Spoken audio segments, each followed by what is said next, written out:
Welcome back to the shrine. Today is a recovery project here. Maybe it's my own clumsiness, maybe it's one of those scumbag offset projects when someone will put something together and then the next guy has to fix it. So this is an oil pump for my Doall surface grinder, and what this does, it's got this lever on the top. When you pull it, it actuates a pump inside, and that pump through the screen will pick up oil from the reservoir and deliver it to this port, and then from this port through these pipes it is gonna get dispensed to various areas on the grinder. So the grinder has 6 or 8 different areas where oil is being delivered, mostly on the ways and on the gears. And there are metering valves or orifices at the end of each line, which help to create pressure to build. So the way this works is when you pull the lever up, it actuates a pump, and then it will bring oil into this internal cylinder, and I'm guessing there's a check valve inside, so when the spring is pressing this lever back, then it is gonna create a head pressure, and then through this port here will deliver the oil to the machine. So this is an old pump. This is this was made by Bijur Lubricating Corporation, Rochelle Park, New Jersey. Patent issued and pending. That's probably back in the 50s. Knowing that patents only last for 25 years, this is long out of the patent. The problem is this part is hard to come by.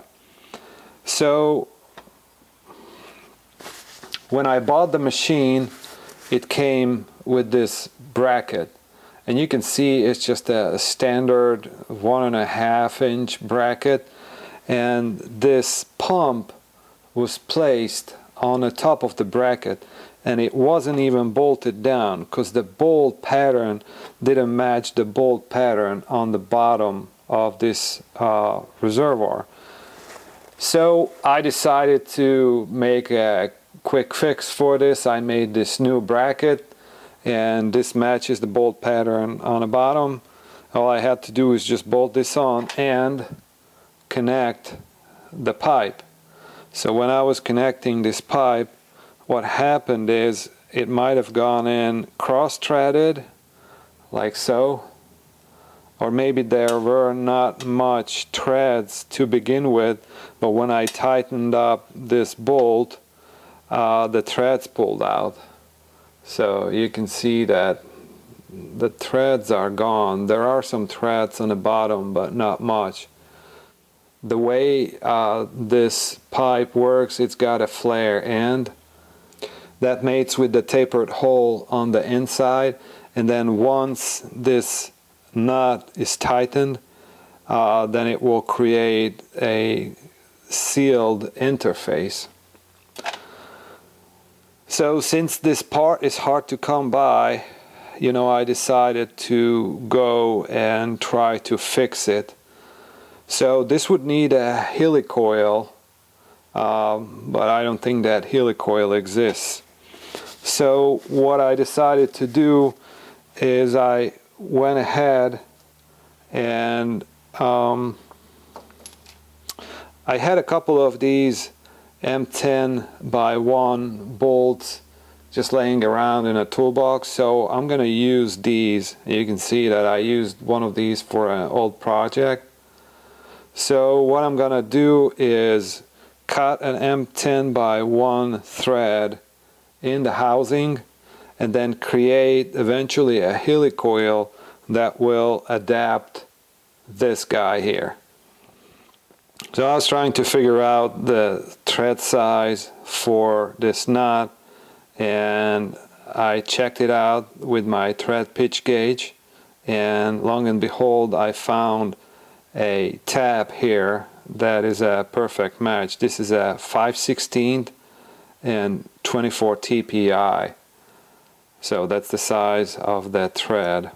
So what I'm going to do is drill a hole on this one and then come in and tap that hole and then cut this off, then come in here, machine out the old thread, and then cut an M10 by 1 threads into this casting.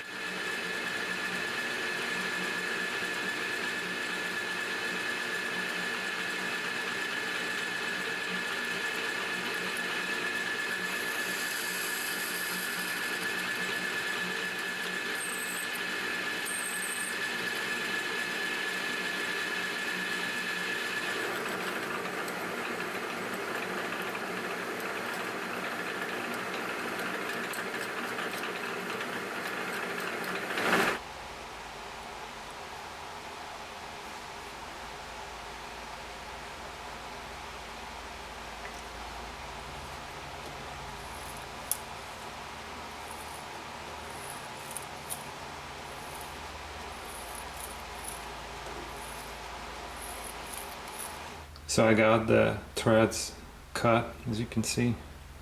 This is the nut, and it goes in without a problem.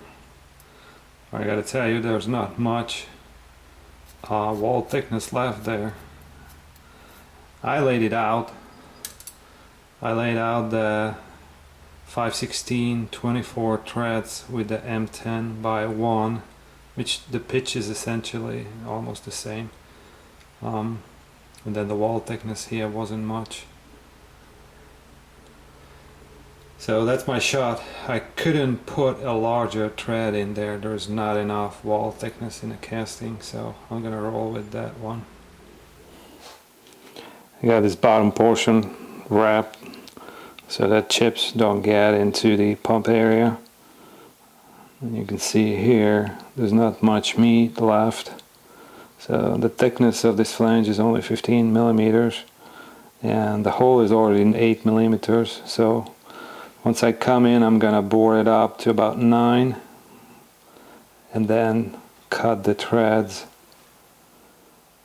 so that the inside diameter of the threads will be 9, the outside will be around 10.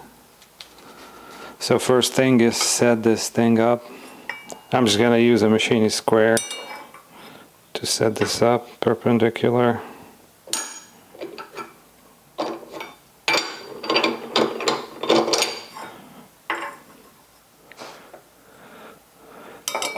Like so. Well, the next task is to find the center of the hole. I'm going to use this coaxial indicator. Comes real handy. So first you can just eyeball the pin or the ball relative to the hole, see where it ends up, this side and on the far side, same side to side. You can just kind of eyeball it, and then you can deflect this and then plug this in a hole. Now remember, this hole was threaded before. So there's the center of the hole. You can see it's within 2 thou. So that's a good result since it's a threaded hole. The next operation is to drill out the hole. I'm going to use an M10 by 1 thread, and it's really easy to figure out what drill size you need for that. Is you basically just take the 10 millimeter and take the pitch, extract it, so that results 9. So we need a 9 millimeter center hole or core hole before we can tap it. So this is an end mill. This is a 9 millimeter end mill held in a collet. So there's less run out with the collet compared to if I would hold it in a drill chuck. I need to limit the depth, so what I did is I put a stop here to the quill, so you can see it stops the quill. So what I'm going to do now is lift up the table to the specific size, which is 8.5 millimeter depth or 332 thousandths. So now I can go and drill the hole.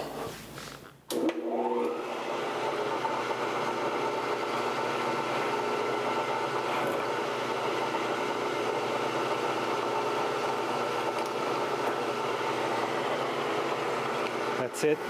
The next operation is to cut the actual threads. I got two tabs here.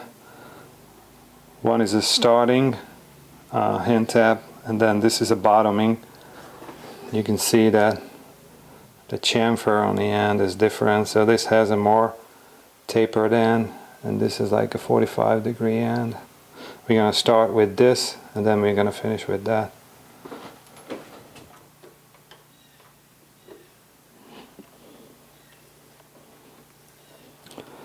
This is soft aluminum, so the tab goes in without any problems.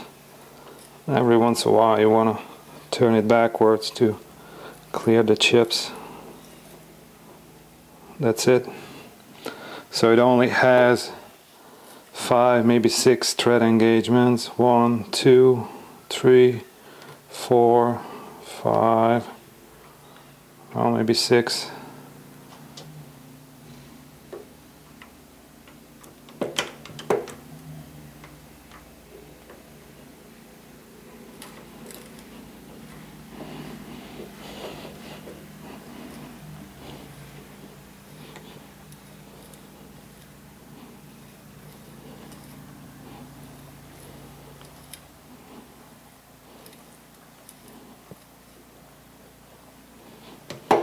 So let's see how many thread engagements we got this way.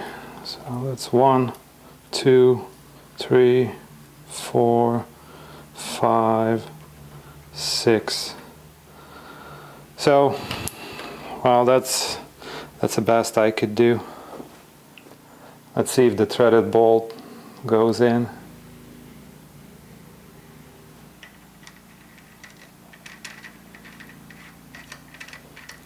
Look at that. Like it was designed to do that.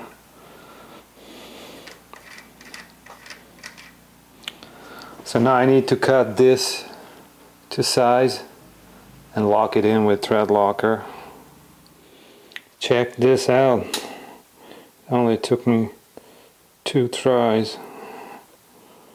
The first one I didn't catch it, and when I was cutting it off on a lathe it went right into the chip tray.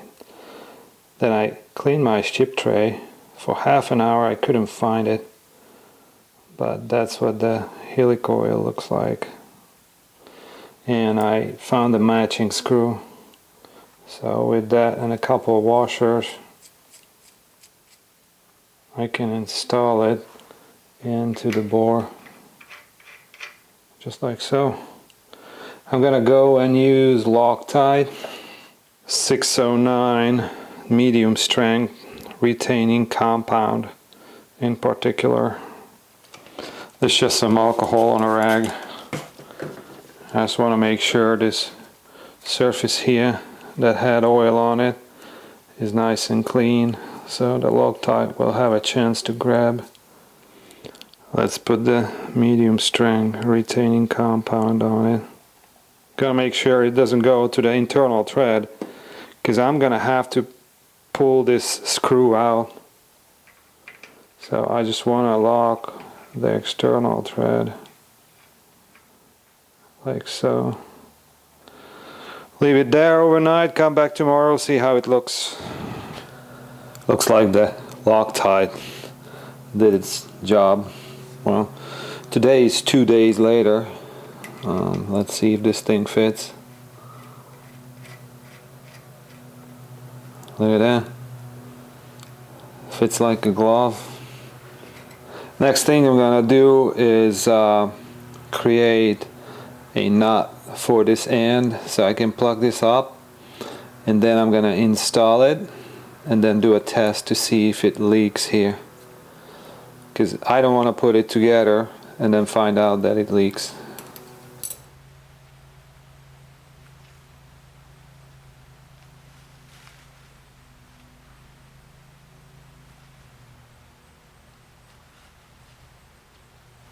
Looks concentric enough, if you ask me. There's a hole here that was connecting this main channel, but I'm pretty sure that is being plugged up once the flare fitting connects in. So I'm not really sure what the purpose of this hole is. This is the most exciting part of the repair, when I put it together and I can see if it's working properly. This would have been like a 1 hour job to make that bracket and put it together, but in the workshop there's always a chance that things don't pan out the way you want. So I believe this thing goes together one way and there's still chips falling out. I gotta make sure they don't get into the oil circuit. Now this channel here, I blow it out with a gun, with an air gun. Okay, I think it goes this way. So there's the hole and it matches the hole on a gasket. So I'm gonna go and put it together this way. My kingdom for a flat screwdriver. Just want to use 2 screws for right now, just to test it quick. Look at this thing. This is the stub shaft that I cut the helicoil off of, and it still has threads in it, so it's perfect to put on this end, and so it will act like a dam, like a plug, to prevent oil from flowing.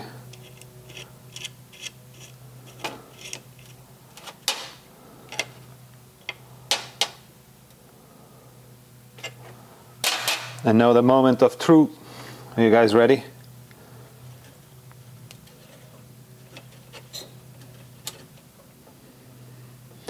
If there's a leak, it's either going to be here or it's going to be at the end here. This might not be the smartest thing to do, but I'm going to use this to catch some of that oil, which when I open this, oil should start flowing because it's under pressure. So let's see if it's really pumping. Now look at that. See how the oil is flowing out? Let me get you closer. So pump goes up, pump goes down. So that's how much oil it dispenses. So it's not much oil. It's a couple of milliliters. I'm gonna go back and put this on and just hand tighten it. And then I'm gonna go and operate the pump a couple times. So you can see that the pump goes back on slowly. So there's leakage in the system, but it's not leaking here, so that's good. So this fix, this repair was successful. So this is the Doall grinder that the pump belongs to. Here's the bracket that I manufactured, and this was the old bracket. So it bolted on with the same 2 bolts, but it was just holding the pump. It wasn't retaining the pump. The pump can freely move on it. So that's what started the whole project. The next thing is to install the pump, but first I need to install this line. So this is the main line that goes inside the machine, and it will distribute the oil throughout the machine. I had a feeling that it's not gonna go easy, so this nut was sliding back on the pipe when I was pushing through the shaft. There's not much clearance, so I had to add a little tape here. So now I can go and maybe wiggle it in, and then inside the machine install the nut and the pipe.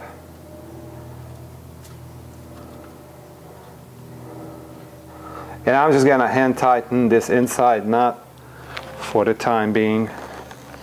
I know you guys are a curious bunch, so there's the nut and the pipe and the distribution manifold. So now I can finally install the pump. And you can see this is probably not factory default, the way it sits on the machine. So first I'm gonna tighten this up, and I need to bend the pipe a little bit, make sure it fits. And now I can go and install these screws at the corner that will retain the pump relative to the bracket.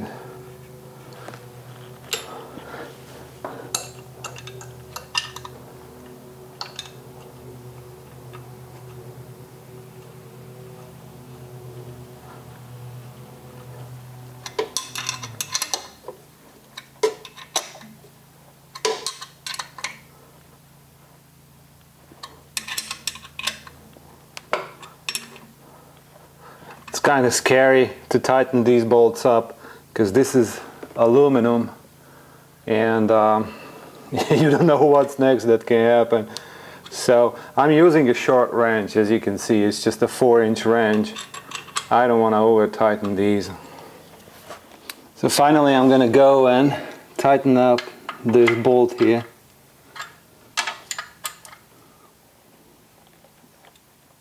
There you go.